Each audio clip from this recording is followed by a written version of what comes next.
Hari ini kita mau belajar tentang banting setir.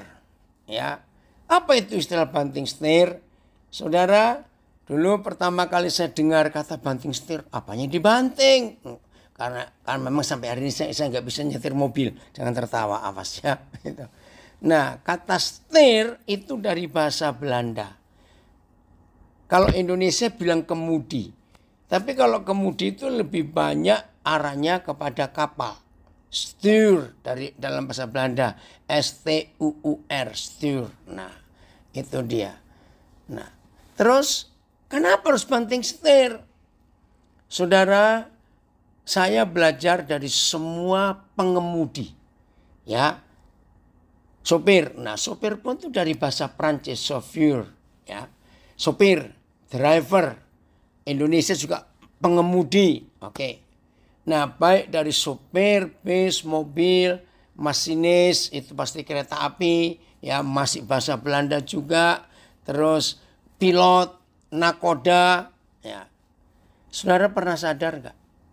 Satu-satunya pengemudi yang harus dilatih untuk bisa cepat banting setir, mengambil keputusan untuk segera berubah arah, itu cuma pilot. Salah satu latihan buat pilot yang terberat, ya, karena kami pernah nyekolahkan seorang anak kami jadi pilot, juga ada anak teman kami jadi pilot. Saya sering kontak cerita, karena pesawat yang sedang terbang itu kan beda dengan kendaraan lain yang di darat maupun di air atau di laut. Karena kalau masalah mesin, masalah apa-apa yang di darat dan di laut atau di air, di sungai, itu masih punya lebih banyak waktu untuk memutuskan ini mau diapakan, mau dibawa kemana. Tapi kalau pesawat, saudara, nggak bisa seperti para sopir, masinis, nakoda, mikirnya lebih jauh, lebih lama, lebih panjang. Ini mau diapakan nih dalam keadaan bahaya. Pilot itu terlatih untuk dalam waktu sekian detik. Bukan menit, detik. Harus segera bisa ambil keputusan banting setir. Mau kemana ini? Mau diapakan pesawat ini? Itu bahaya sekali. Nah, begitu pula dalam hidup kita. Perlu sekali kita, ya perhatikan ini, perlu sekali dalam hidup kita belajar untuk banting setir. Artinya dalam waktu yang singkat bisa ambil keputusan. Mau kemana? Nah, saya percaya semua kita bisa, harus terlatih untuk bisa banting setir, mengambil keputusan dalam waktu yang singkat. Saudara, apapun yang sedang terjadi di hidup kita saat ini. Saya ulangi, apapun yang sedang terjadi di hidup kita saat ini. Apapun. Baik, benar, salah, betul, enak, tidak enak, bagus, jelek, semuanya yang kita alami sekarang ini, pasti itu karena ada, saya pakai istilah banting setir yang kita ambil beberapa waktu sebelumnya. Nah, ketika kita harus banting setir pada saat itu, maka sekarang ini yang kita hadapi sebagai akibatnya apa yang kita ambil berapa waktu yang lalu. Nah, kalau kita mikir ini, berarti tiap saat, perhatikan, berarti tiap saat, bukan hanya tiap hari, tiap saat. Kita ini diperhadapkan pada sebuah keadaan atau situasi yang kita harus segera ambil keputusan, banting setir. Ke arah mana? Ya, saya yakinkan lagi. Semua kita setiap saat diperhadapkan kepada suatu keputusan harus banting setir dengan cepat. Mau bagaimana ini? Nah, ternyata saudara, tiap saat, bukan cuma tiap hari, tiap saat. Saudara perhatikan ini. Banyak pengaruh-pengaruh yang bisa muncul di hidup kita. Nah, ketika pengaruh-pengaruh itu bisa lewat penglihatan mata kita, bisa kita dengar sesuatu, bisa kita mikir sesuatu, langsung kita harus ambil banting setir. Nah, dalam kondisi seperti itu, kita harus terlatih untuk betul-betul menantikan Tuhan dan belajar mengenal Bapa kita di surga. Satu kali kepada gereja di Galatia, Paulus sedih karena ada beberapa di antara saudara kita di Galatia itu yang salah ambil keputusan, salah banting setir. Coba kita lihat Galatia pasal pertama, mulai ayat yang ke-6. Galatia pasal pertama mulai ayat yang ke-6. Siapa Ben yang nayangkan Alkitab? Mari kita perhatikan firman ini. Hati-hati dalam hidup kita kalau kita harus membuat keputusan yang mendadak sekali. Hanya satu Injil judulnya. Aku heran bahwa kamu begitu lekas berbalik daripada Dia yang oleh kasih karunia Kristus telah memanggil kamu dan mengikuti suatu Injil lain. Nah, lihat ini. Aku heran. Paulus heran kepada beberapa saudara di gereja Galatia.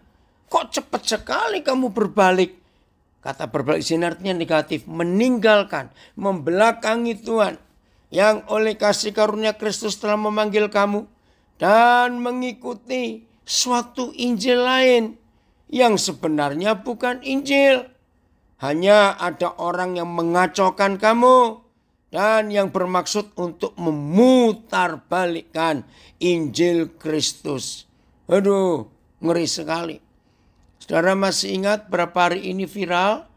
Katanya dari Tiongkok, saya juga nggak tahu. Muncul aliran baru, gereja baru. Namanya keren loh. Gereja Tuhan yang Maha Kuasa. Nah, keren. Tapi ternyata di dalamnya ada kepalsuan. Dan banyak lagi. Maka itu hati-hati. Sudah, saudara lebih baik nggak usah tahu yang macam-macam. Tahu yang satu ini sajalah. Ya, sudah cukup. Apalagi kalau saudara belum kokoh, berakar kuat di dalam kebenaran, jangan coba-coba ingin cari sesuatu yang walaupun itu baru. Jangan. Ya, bahaya sekali. Nah, ingat berapa hari yang lalu saya mengajarkan kepalsuan dan pemalsuan. Itu pasti yang mirip-mirip. Kalau memalsukan sesuatu, tapi bentuknya, warnanya, apanya beda, itu bukan palsu, yaitu barang yang dia buat sendiri. Tapi yang namanya pemalsuan atau kepalsuan, pasti mirip-mirip. Ya, jadi hati-hati. FYH, saya sangat heran mengapa saudara begitu cepat berpaling dari Tuhan yang dengan kasih kemurahannya telah mengundang saudara untuk menikmati hidup kekal, ya. Terus tadi amplified. Ini saya akan baca. I'm astonished. Aku heran, ya. And extremely irritated. Dan sangat-sangat iritasi, sangat gak suka that you are so quickly shifting your allegiance.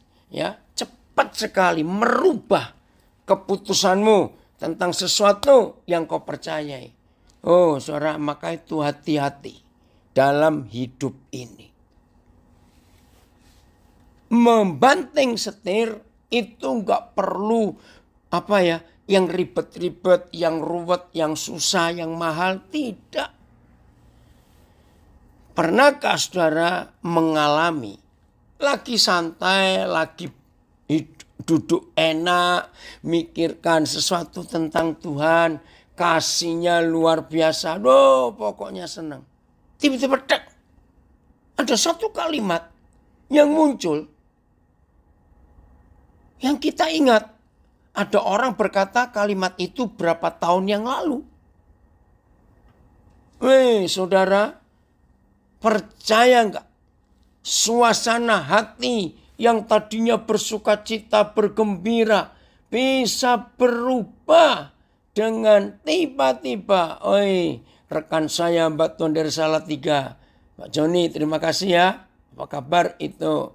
Nah, saudara, kalau kita pernah ngalami itu, bahkan suami istri yang lagi enak-enak duduk, atau lagi makan bersama, atau lagi guyon-guyon, tiba-tiba salah satu dari dua orang ini ingat tentang sesuatu, kata-kata yang menyakitkan, ingat tentang kecemburuan masa lalu dan macam-macam setan bisa munculkan. Saudara percaya suasana yang gembira tadi, suami istri bisa tertawa bersama-sama dengan anak-anak, tapi ketika salah satu banting setir karena ada ingat sesuatu, kata-kata di masa lalu, dan memang setan sengaja munculkan, yakin suasana langsung berubah. Yang tadinya enak, menyenangkan, sekarang jadi dingin. Kalau dingin aja masih lumayan. Bisa bentak-bentakan, bisa marah-marahan. Hanya karena sesuatu yang iblis masukkan di benaknya. Nah, itu banting setir. Maaf kepada saudara-saudara warga binaan. Saya tidak bermaksud untuk mengungkit, ya, tapi ini yang kita harus pelajari. Maaf, pasti sebelum saudara-saudara harus menerima kenyataan ini, pasti ada teman, ada siapa yang mempengaruhi. Yang tadinya sudah enak hidup, tahu harus banting setir. Maaf, maka itu, kalau kita bertobat sungguh-sungguh, Tuhan akan perhitungkan pertobatan kita. Dan kesalahan dan dosa kita, Dia akan hapuskan. Begitu pula para koruptor. Ingat kita pernah belajar berapa waktu yang lalu? Kalau dipikir itu aneh. 3 hal besar yang disandang oleh para koruptor. Perhatikan, 3 hal besar yang ada di hidup para koruptor, para perampok uang rakyat itu. 3. 1. 100% koruptor itu orang-orang kaya. Nah, itu kan heran. Sudah kaya kok merampok. Aneh. Itulah kejahatan setan.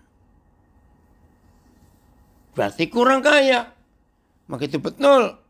Surat 1 Timotius 6.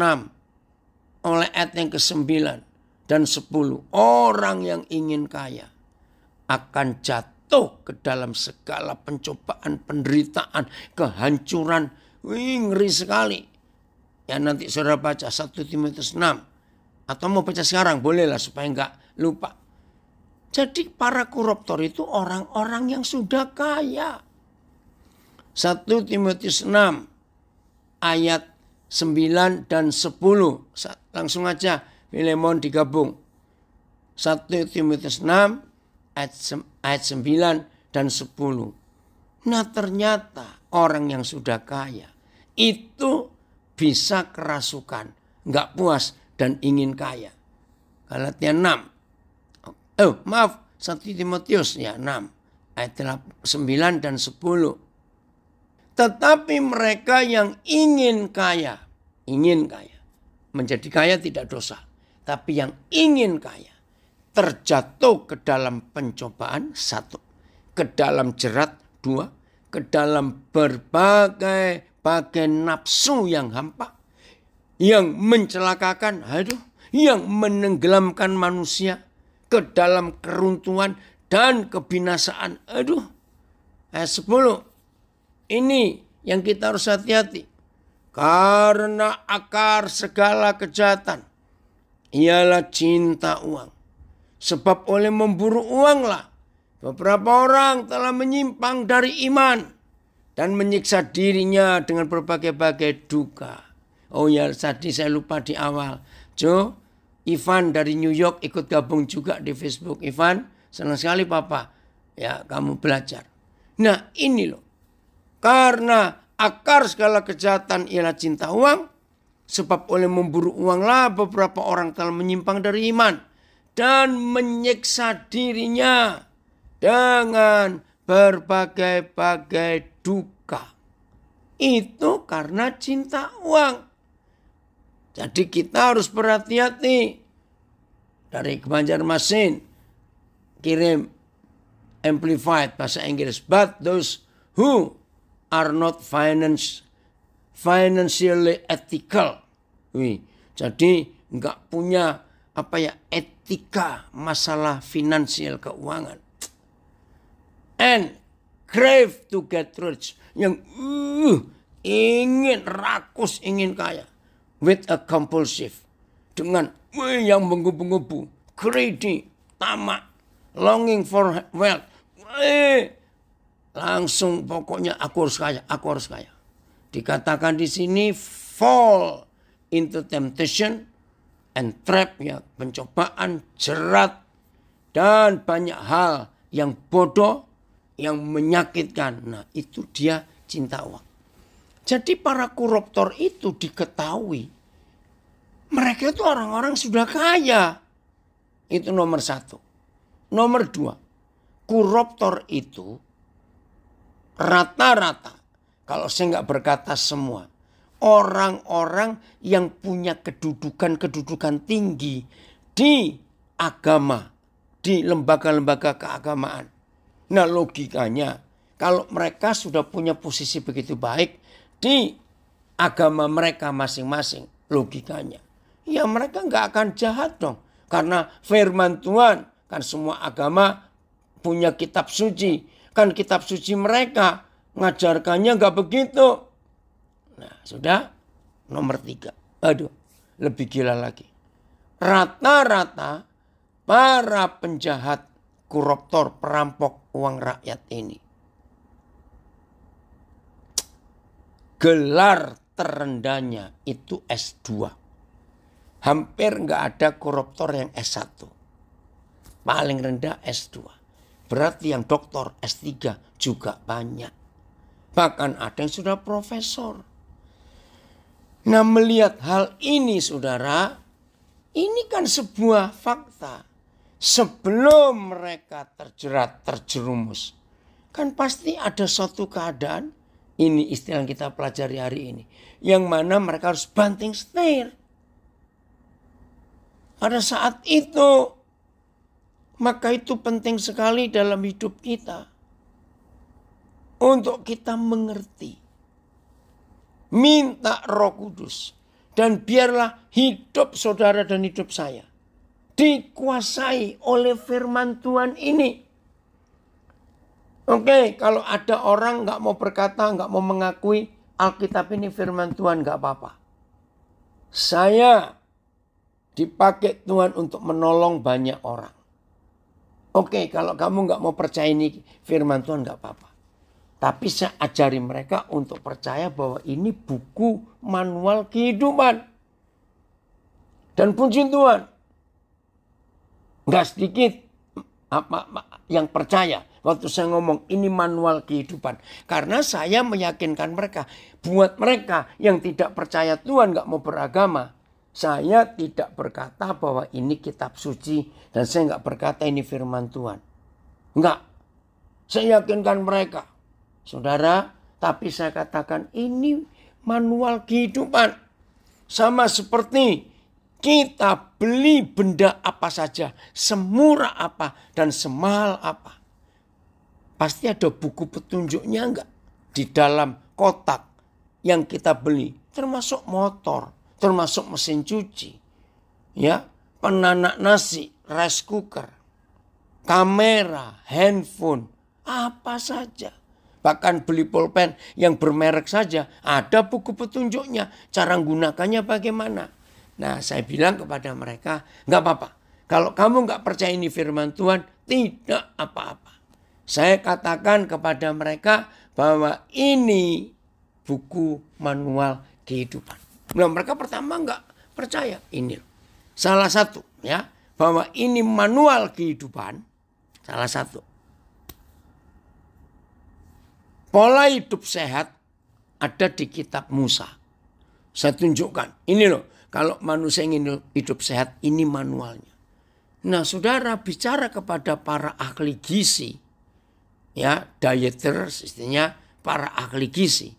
Bicara dengan ahli-ahli kesehatan, termasuk dokter dan para medis, tenaga para medis.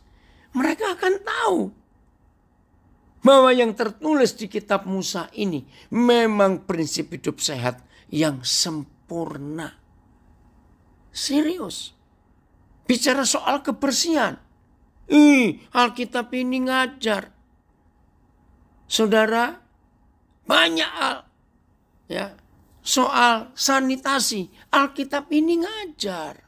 Jadi ketika saya tunjukkan apa yang tertulis ini, saya berkata, kamu nggak usah percaya Tuhan, nggak usah beragama. Anggap aja ini buku biasa. Saya suruh dia baca sendiri. Baru mereka tahu. Maka itu hamba-hamba Tuhan yang bergabung, sedang belajar bersama-sama. Ayo kita bawa firman ini ke dunia. Bukan dengan embel-embel, background, atau pakai kulit bungkus agama Kristen. Jangan.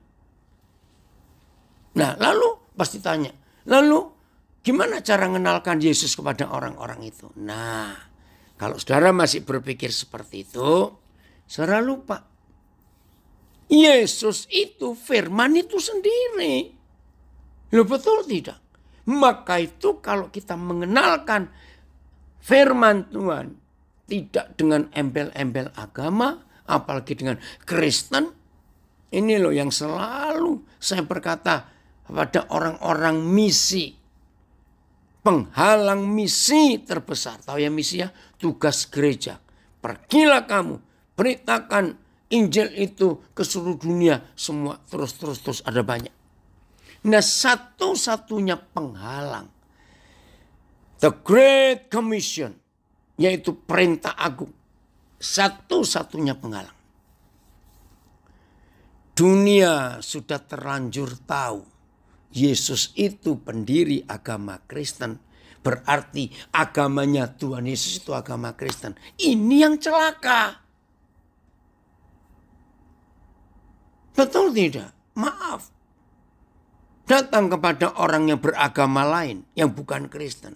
Langsung kita ngomong Yesus. Langsung ditolak. Nah, saudara sebagai hikmat. Bersyukur kepada Tuhan. Berapa puluh tahun terakhir ini Tuhan membawa saya untuk berhasil meyakinkan banyak orang bahwa firman Tuhan ini, Injil ini bukan untuk orang Kristen saja. Maka itu kesulitan terbesar dunia misi. Bagaimana dunia yakin dan percaya Tuhan Yesus bukan pendiri agama Kristen. Bahkan Yesus Kristus sendiri bukan orang Kristen. Kok bisa begitu? Saya percaya yang masih punya doktrin lama sulit ini. Karena kata Kristen itu tidak keluar dari hati Tuhan Yesus dan tidak keluar dari mulut Tuhan Yesus. Kata Kristen. Dari orang Roma. Nanti baca ya. Yang punya banyak waktu warga binaan. Baca itu. Kisah Rasul 11. Nah, jadi ini buku kehidupan. Manual kehidupan. Puji Tuhan, dari Karo hadir juga. Maka kalau kita mengenalkan buku kehidupan dan berupa tulisan, nggak ada orang menolak. Maka itu buatnya kitab suci ini bukan milik orang Kristen. Ini milik Tuhan untuk seluruh manusia di dunia. Ya, Manual Book of Life. Terima kasih siapa yang nulis ini. Betul sekali. Kalau kita mau membawa kebenaran kepada dunia, jangan pakai embel-embel agama. Oke? Masih kitab Galatia sekarang. Pasal yang keempat. Galatia pasal yang keempat. Sebentar. Oh, pasal 3. Maaf. Galatia pasal 3, saya salah. Ayat yang pertama. Galatia 3 ayat yang pertama. Galatia, Filemon bukan Timotius. Ya. Galatia pasal 3. Oke. Perhatikan teguran Paulus kepada gereja Laodikia. Hai. Udah. Hai orang-orang Galatia yang bodoh. Wih, nggak enak sekali ini. Siapakah yang telah mempesona kamu? Bukankah Yesus Kristus yang disalibkan itu telah dilukiskan dengan terang di hadapanmu? Nah, jadi ada yang mempesona. Filemon coba lihat berapa terjemahan ini ya. Nah, siapa yang mempesona kita? Sehingga kita banting setir untuk mengambil keputusan yang salah dalam hidup ini. AYT. Hai kamu orang-orang Galatia yang bodoh. Siapakah yang telah memesona kamu? Bukankah di depan matamu Yesus Kristus dilihat disalibkan di depan umum? Nah, jadi waktu itu masih ada orang-orang yang hidup ketika Yesus disalibkan. Maka itu Paulus marah. Terjemahan lama. Hai orang Galatia yang bodoh. Siapa yang sudah merasuk kamu? Yang tergambar di matamu Yesus Kristus sudah tersalib. PIS. Saudara-saudara, orang-orang Galatia, kalian sungguh bodoh. Entah kalian sudah kena pengaruh siapa. Kematian Kristus disalib sudah saya terangkan dengan sejelas-jelasnya kepadamu. MILT. Hai orang-orang Galatia yang bodoh. Siapakah yang telah memesona kamu sehingga tidak meyakini kebenaran yang di depan mata mereka? Yesus Kristus telah dituliskan sebelumnya untuk disalibkan di antara kamu. Saya lebih pakai istilah keren, mengguna-gunai. Hai orang-orang Galatia yang bodoh. Siapa gerangan yang telah mengguna-gunai kamu? Kalau bahasa sekarang disantet. Ya. Padahal Isa Al-Masih yang telah disalibkan itu sudah ditunjukkan dengan jelas di depan matamu. Nah, AVB memakai kata menyihir. Hai orang Galatia yang tidak berakal. Siapakah yang telah menyihirkan kamu? Sedangkan di hadapanmu, Yesus di hadapan matamu, Yesus Kristus telah jelas ditunjukkan tersalib. Oke. Ada yang komen, memang sulit untuk mengenalkan manual kehidupan pada orang lain kalau kita sendiri tidak menghidupi. Betul. Itu namanya istilah ini ya. Ada sales, tahu ya, penjual parfum, penjual minyak wangi, tapi bau badannya minta ampun, maaf, maka jualannya nggak laku. Jadi supaya kita bisa mengenalkan manual kehidupan ini kepada dunia, hidupi lebih dulu manual ini, tunjukkan kepada dunia hidup kita yang seperti ini. Jelas ya saudara, maka itu senang sekali kalau kita belajar. Jangan salah untuk banting setir. Ada yang kirim. Terima kasih dari Surabaya, Suman. Terjemahan sederhana. Saudara-saudara di Galatia, kenapa kalian bisa begitu bodoh? Kenapa kalian begitu cepat tertipu? Padahal di hadapan kalian saya sudah menerangkan dengan sangat jelas tentang caranya Kristus Yesus mati, disalibkan demi kita. Nah, Ayolah hari-hari ini kita selalu berhati-hati atas hidup ini. Jangan ada yang menyihir kita, mengguna-gunai kita, membodohi kita, mempesona kita, menipu kita. Sehingga Yesus Kristus Tuhan kita ganti dan kita jual. Maka itu kalau ada, ya kan berapa hari ini sering bukan, diviralkan sengaja. Kalau ada orang-orang yang tadinya murid Yesus, anak Tuhan, Kristen tiba-tiba berbalik, ya, meninggalkan. Pasti mereka itu belum tahu siapa, belum kenal siapa Tuhan Yesus yang sesungguhnya. Maka itu gampang banting setir. Anak-anak muda yang ikut gabung, kalian yang masih remaja, pemuda, ya, yang belum menikah, hati-hati dalam hidup ini. Siapa yang mempengaruhi kita supaya kita nggak terjerat, supaya kita tidak disebut bisa diguna-gunai, ya, bisa terpesona, dipengaruhi, dibohongin. Aduh, jangan sampai itu terjadi dalam hidup kita. Karena kita sudah tahu siapa Yesus yang sesungguhnya dalam hidup ini. Keren ya kalau kita mau mengikuti semua petunjuk Tuhan. Satu kali ada seorang raja namanya Yosafat. Harus cepat-cepat mengambil keputusan. Banting setir. Karena kerajaannya sedang diserang oleh musuh. Mari kita belajar. 2 Tawarik 20. Ayat yang pertama sampai ayat yang ketiga. Kemenangan atas Moab dan Amon. Akhir pemerintahan Yosafat. Setelah itu Bani Moab dan Bani Amon datang berperang melawan Yosafat. Tiba-tiba nggak ada persiapan. Tiba-tiba Bani Moab dan Bani Amon jadi satu suku bangsa. Moab dan bangsa suku yang lain, Amon, jadi 2 suku bangsa. Datang berperang melawan Yosafat. Ternyata mereka nggak cuma berdua. Bersama-sama sepasukan orang Meonim. Jadi 3 suku, 3 kekuatan menyerang kerajaan Yosafat bersama-sama. Datanglah orang memberitahukan Yosafat. Raja, suatu laskar yang besar. Jelas besar karena 3 pasukan besar bergabung. Datang dari seberang laut Asin. Ya, kalau sekarang itu berarti daerah Yordania. Laut Asin itu laut mati. Dari Edom menyerang tuanku. Sekarang mereka di Hazeson Tamar, yakni En-Gedi.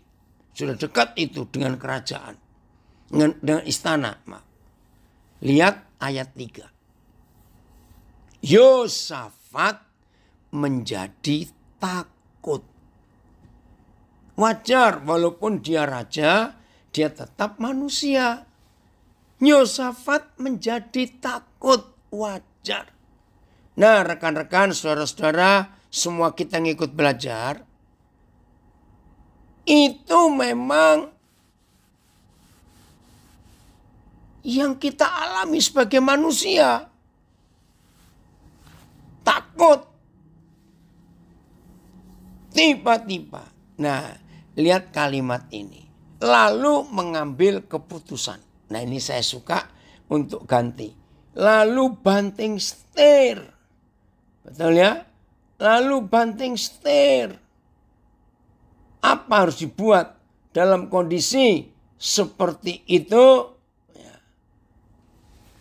Ini banting setir yang benar. Enggak ngawur. Maka itu ambil pengalaman Yosafat ini. Ketika kita harus cepat-cepat. Harus segera. Dalam hitungan detik. Bukan menit. Ya, mengambil keputusan. Atau kita banting setir. untuk mencari Yahweh. Ini sebuah keputusan yang luar biasa. Yang pasti, catat, yang pasti tidak akan salah. Kalau keputusan itu adalah mencari Bapa kita di surga. Coba renungkan begini. Wajar gak sebagai kepala negara, ya, saya pakai istilah zaman sekarang, sebagai kepala negara, sebagai presiden, ya, pokoknya pemimpin sebuah negara. Wajar tidak kalau negaranya dalam bahaya lalu mengambil keputusan untuk minta bantuan negara sahabat. Wajar. Dan itu memang seharusnya. Nah, tapi ingat,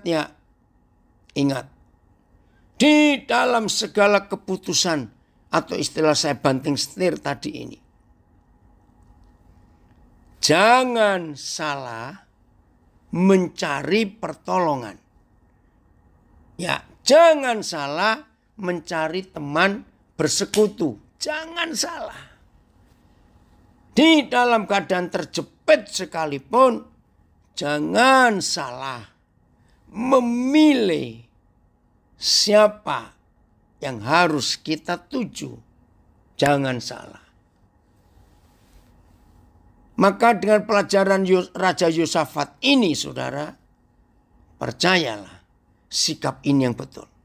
Ketika harus banting setir, kita harus tahu, cari Yahweh Tuhan dulu.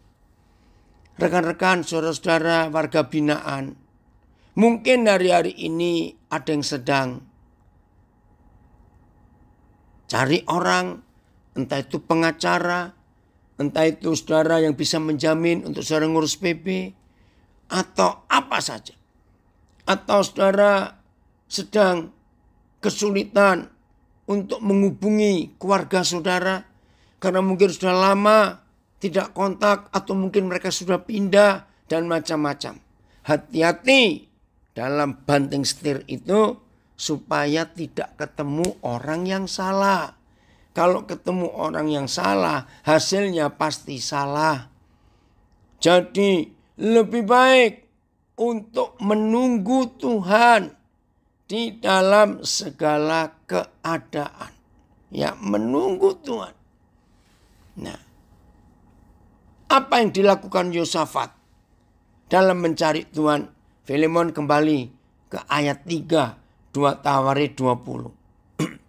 Tidak harus melakukan seperti yang Yosafat lakukan. Kalau bisa, silakan.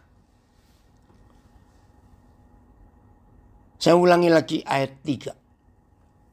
Yosafat menjadi takut, lalu mengambil keputusan untuk mencari papanya di surga, Yahweh Tuhan. Nah, ini keputusannya. Ini cara dia banting setirnya. Ia menyerukan kepada seluruh Yehuda supaya berpuasa. Nah, tolong jangan diterjemahkan cuma puasa, nggak makan, nggak minumnya. Enggak. Banyak orang Kristen yang salah mengerti doa puasa itu ya cuma nggak makan, nggak minum. Tidak. Lihat ayat 4. Jadi yang rajin-rajin puasa, kalau saudaranya nggak makan, nggak minum saja, istilah banyak orang itu cuma memindahkan jam makan. Maaf, pagi nggak makan, siang nggak makan, di triple sore. Jadi makan 3 kali, yang 2 kali diganti semua jadi maaf, bukan itu. Kalau puasa hanya nggak makan, nggak minum, tapi tidak mendengar apa keputusan Tuhan, yaitu tadi, maka puasa itu hanya memindahkan jam makan. Lihat ayat 4. Dan Yehuda berkumpul untuk meminta pertolongan pada Yahweh. Mereka datang dari semua kota di Yehuda, untuk mencari Yahweh. Ini penekanan puasa. Mencari Tuhan Yesus, mencari firman-Nya, mencari info dari surga. Harusnya begitu puasa. Ayat 5. Lalu Yosafat berdiri di tengah-tengah jemaah Yehuda, bangsa Yehuda, dan di Yerusalem, di rumah Yahweh, di muka pelataran yang baru, dan berkata, nah, jadi nggak cuma puasa, tapi mencari Tuhan. Ya Yahweh, Tuhan nenek moyang kami, bukankah Engkau Tuhan di dalam surga? Bukankah Engkau memerintah atas segenap kerajaan bangsa? Kuasa dan perkasaan ada di dalam tangan-Mu, sehingga tidak ada orang yang dapat bertahan melawan Engkau. Bukankah Engkau Tuhan kami yang menghalau penduduk tanah ini dari depan umat-Mu Israel dan memberikannya kepada keturunan Abraham sahabat-Mu itu untuk selama-lamanya. Lalu mereka mendiami tanah itu dan mendirikan bagi-Mu tempat kudus untuk nama-Mu. Kata mereka, bila sesuatu malapetaka menimpa kami, yakni pedang, penghukuman, penyakit sampar, atau kelaparan, kami akan berdiri di muka rumah ini di hadapan-Mu, karena nama-Mu tinggal di dalam rumah ini, dan kami akan berseru kepadamu di dalam kesesakan kami, sampai Engkau mendengar dan menyelamatkan kami. Luar biasa. Sekarang, lihatlah Bani Amon dan Moab dan orang-orang dari pegunungan Seir ini. Ketika orang Israel datang dari tanah Mesir, Engkau melarang mereka memasuki negerinya. Oleh sebab itu mereka menjauhinya dan tidak memusnahkannya. Terus saya nggak baca. Lanjut ayat yang ke 2 ayat 13. Ya. Oh 12-nya. 12 ini saya paling suka belajar imannya Yosafat. Ya Tuhan kami, tidakkah Engkau menghukum mereka?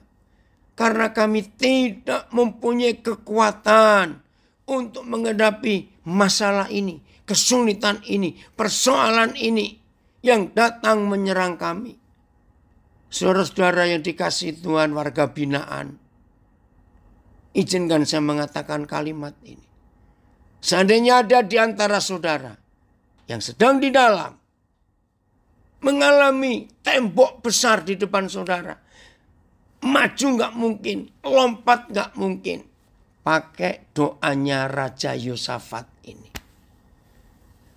Kami tidak mempunyai kekuatan untuk menghadapi laskar yang besar ini. Kemarin malam dari Kanada ada yang kontak saya, karena keluarga ini tahu saya punya seringkali bersama Pak Andreas pelayanan di LP. Nah, terus cerita salah satu saudara mereka di Surabaya, menurut mereka, saya belum tahu jelasnya, dijebak. Nah, akhirnya divonis, dan vonisnya nggak tanggung-tanggung, hukuman mati. Nah, saya bilang kepada dia, keadilan adalah keadilan. Tuhan pasti tolong. Kalau memang saudaramu itu tidak berbuat dan itu jebakan, lihat saja. Tuhan akan berperkara. Keputusan pengadilan manusia bisa dibatalkan dan diubah. Itu dia. Nah, seperti ini. Maka itu warga binaan. Kalau saudara menghadapi masalah, saudara dipersulit, saudara saudara diperas, saudara ditekan. Saudara perhatikan baik-baik. Ini janji Tuhan yang luar biasa. Kembali lagi Filemon, suka sekali doanya Yosafat di pasal 12, 2 Tawari 20 ini. Terima kasih Bapak, ada jaminan yang luar biasa. Saya ulangi lagi ayat 12-nya. Maka itu semua kita yang sedang dalam kesulitan berat, pertolongan kiri kanan muka belakang tertutup, istilah yang di atas masih terbuka. Amin ya. Itu dia. Saya baca lagi ayat 12. Supaya yang sedang tidak punya pengharapan, hari ini muncul pengharapan, saudara. Oh, terima kasih Bapak. Dan waktu banting setir, jangan sampai salah. Ya Tuhan kami. Amin, amin. 7 kali ada yang amin di Facebook. Ya Tuhan kami, tidakkah Engkau akan menghukum mereka? Karena kami tidak mempunyai kekuatan. Biasanya kita berkata karena kami nggak punya uang. Harus bayar ini, bayar itu. Maka itu saudara warga binaan percaya ya. Kami nggak punya kekuatan untuk menghadapi laskar yang besar ini. Yang datang menyerang kami. Ini kalimat yang luar biasa. Kami tidak tahu apa yang harus kami lakukan. Gak tahu. Sudah panik, sudah terjepit karena tiba-tiba persoalan datang. Imani doa ini. Tetapi mata kami tertuju kepadamu. Sudah, jangan lihat ke sana kemari, jangan. Jangan coba minta tolong si A, tolong si B, tidak. Ingat tadi saya katakan Yosafat ini kan raja. Sebetulnya dia nggak perlu berdoa seperti ini. Ajak saja, kalau istilah sekarang, telepon, kontak, kirim utusan kepada negara sahabat. Pasti akan ditolong. Lihat, aduh, mengharukan loh saudara. Berapa hari yang lalu ketika kapal selam yang hilang itu belum ditemukan. Wow, ternyata Singapura, India, Malaysia, Australia, Amerika kirim bantuan. Dan itu wajar. Bahkan dari Amerika bawa pesawat khusus namanya Sidon datang ke mendarat di Bandara Ngurah Rai, Denpasar. Nah, harusnya begitu. Tapi Yosafat tidak. Patrick, ini salah satu anak saya. Biarlah firman ini menguatkan kamu. Untuk kamu tidak putus asa dalam hidup. Ya, terima kasih. Ini Papa memang minta berapa terjemahan ya. BIS sekarang. Engkaulah Tuhan kami. Hukumlah mereka. Karena kami ini tidak berdaya menghadapi tentara yang banyak itu. Yang mau menyerang kami. Kami tidak tahu harus berbuat apa. Sebab itu kami datang kepadamu minta tolong. FAYH. Ya Tuhan kami. Tidakkah Engkau akan menghentikan mereka? Kami tidak sanggup melindungi diri terhadap serangan pasukan yang demikian besar jumlahnya itu. Kami tidak tahu apa yang harus kami lakukan. Tetapi kami berharap kepadamu semata-mata. Hebat. Ya. Jadi inilah harapan yang Tuhan berikan kepada kita. Maka itu sebelum banting setir, ingat Bapa kita di surga luar biasa. Keren ya, untuk itu maka itu penting sekali dalam perjalanan iman kita ini. Message, oh dear God. Hubungan yang manis, oh dear God. Oh Tuhan yang kami kasih. Won't you take care of them? Urus mereka. Urus masalah-masalah kami. We are helpless before this vandal horde ready to attack us. Oh, kami sama sekali tidak berdaya menghadapi kejahatan yang besar dan sudah siap menerkam kami. We don't know what to do. Kami nggak tahu apa yang kami buat. We are looking to you. Tapi mata kami tertuju kepadamu. Saudara, luar biasa bukan? Masih ada harapan. Percayalah. Ayat terakhir. Keluaran 14 ayat yang ke-14. Keluaran 14 ayat yang ke-14. Wih saudara, kalau saya membandingkan semua saudara-saudara kita yang tertulis namanya di Alkitab, baik perjanjian lama maupun perjanjian baru. Buat saya, pengalaman Musa di depan Laut Merah. Ketika dia harus menyeberang menuju ke Kanaan, meninggalkan Mesir. Ini sikap Musa untuk banting setir. Bayangkan, mereka sudah senang-senang. Mereka sudah bebas dari perbudakan Mesir. 400 tahun, saudara. Nggak main-main itu. Berjalanlah mereka meninggalkan Mesir. Wow, dengan sukacita.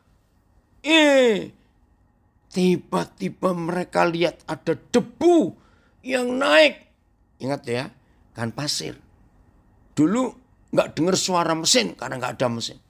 Begitu mereka lihat ke belakang dan di depan ada laut. Debu naik begitu luar biasa.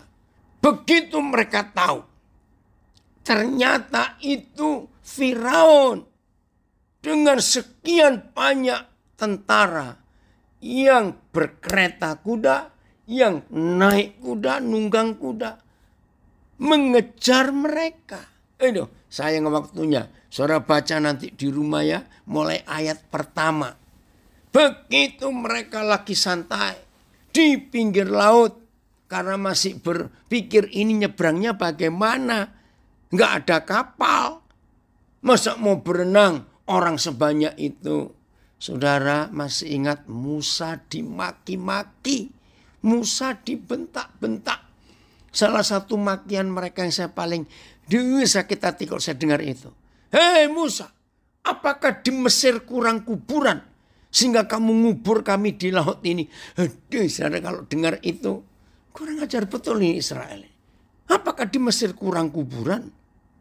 Dalam kondisi seperti itu, Musa harus banting setir. Karena ke kiri nggak mungkin.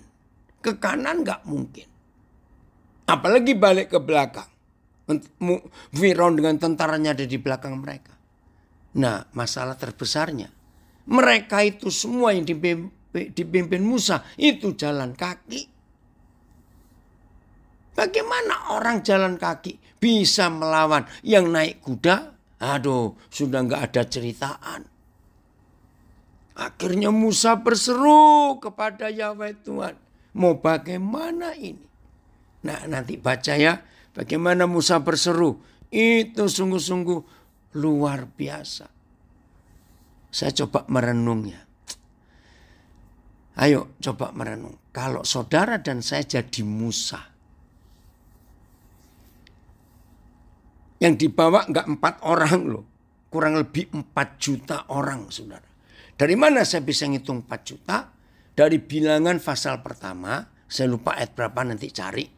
Ya, Tuhan menuliskan kira-kira orang laki-laki yang umur 20 tahun. Laki-laki saja umur 20 tahunan. Itu jumlahnya 600 sekian puluh ribu.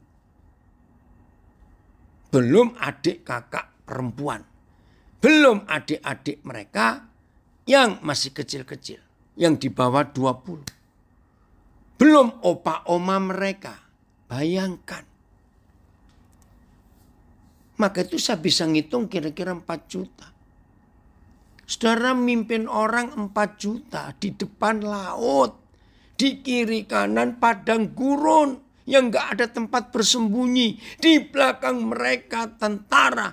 Saya gak ditulis berapa ribu yang berangkat di bawah pimpinan Firaun untuk mengejar orang-orang Mesir. Oh, terima kasih Pak Joko. Dari bilangan 1 ayat 3. Saya baca ya. Yang berumur 20 tahun ke atas. Dan yang sanggup berperang. Orang demi orang. Engkau ini beserta Harun. Harus mencatat mereka menurut pasukannya masing-masing. Ada angkanya enggak? Pak Joko, berapa jumlah itu? Bayangkan ini saudara. Luar biasa. Oke, saya baca dulu yang ayat 14 keluarannya. Yahweh akan berperang untuk kamu. Dan kamu akan diam saja. Yahweh akan berperang bagimu. Kamu tinggal diam saja. Bahwa Yahweh juga kelak berperang akan ganti kamu. Kamu ini akan berdiam diri saja. Yahweh akan berjuang untuk kamu. Kamu tidak perlu berbuat apa-apa. Yahweh akan berperang bagimu. Dan kamu akan diam saja. Tuhan akan berperang untuk kamu dan kamu akan diam saja. Puji Tuhan. Yahweh akan berperang untuk kamu dan kamu hanya perlu berdiam saja. Ini beda dengan bentuk-bentuk doa yang lain di Alkitab. Karena ini nggak bisa apa-apa, saudara. Bahasa Amplified-nya, the Lord will fight for you while you. Tuhan akan berperang bagi kamu ketika kamu only need to keep silent and remain calm. Jadi dikatakan Tuhan berperang bagi kamu dan kamu cuma satu, ini aja yang kamu lakukan. Tetap diam, keep silent, dan remain calm. Tinggal diam. Luar biasa. Oh, FIA. Yahweh akan berperang untuk kamu. Dan kamu tidak perlu turun tangan sendiri. Betul, saya masih ingat Pak Yusuf Roni menemukan kalimat ini. Ya, kalau kita turun tangan, maka Tuhan yang angkat tangan. Apa artinya Tuhan angkat tangan? Nyerah. Tapi kalau kita angkat tangan, Tuhan yang turun tangan. Saya masih ingat itu Pak Yusuf Roni yang mempunyai kalimat itu. Jelas? Oke. Ketemu jumlahnya Pak Joko? Oh ini dia ya. Jadi bilangan 1 ayat 46. Berjumlah 603.550 orang. Itu laki-laki yang berumur 20 tahun ke atas. Maka itu adik kakak perempuan mereka, adik laki-laki mereka belum dihitung. Belum papa mama mereka, ya memang orang Israel anaknya banyak-banyak. Belum opa oma mereka, jadi 4 juta. Saudara bayangkan, mimpin 4 juta orang, ngomel barengan. Aduh, kalau Musa punya sakit darah tinggi langsung stroke dia. Mungkin gak cuma stroke, langsung darahnya Musa muncrat keluar dari ubun-ubunnya. Bayangkan 4 juta orang kurang lebih. Teriak bersama-sama. Apa kurang kuburan? Saudara, puji Tuhan. Kalau hari ini kita belajar. Tuhan berperang. Ganti kita. Maka itu kalau hari-hari ini harus ada keputusan yang kita ambil. Atau hari ini. Dalam waktu yang singkat. Minta pertolongan Tuhan, hikmat Tuhan. Untuk kita tidak salah banting setir itu. Yang sudah pernah gagal atau salah dalam banting setir. Biarlah hari ini kita percaya Tuhan menolong kita. Keputusan yang salah itu pun kita bisa ubah. Ya, ini dia. Puji Tuhan saya lihat saudara-saudara yang warga binaan bisa tenang begitu untuk belajar. Puji Tuhan. Wah, yang gereja ekumen itu di mana ya? Besar sekali tuh gerejanya. Ya. Ya. Oke, siap? Tahu caranya? Dalam situasi yang terjepit. Ada Tuhan, ada Bapa di surga, ada Roh Kudus, ada firman Tuhan yang sanggup menolong kita. Baik, Tuhan Yesus memberkati kita semua. Ayo, mulai hari ini kita menjadi anak-anak Tuhan, menjadi murid-murid Tuhan Yesus yang berkenan kepada Dia, karena semua yang kita kerjakan itu seturut dengan kehendak Tuhan. Selamat menjadi pelaku firman.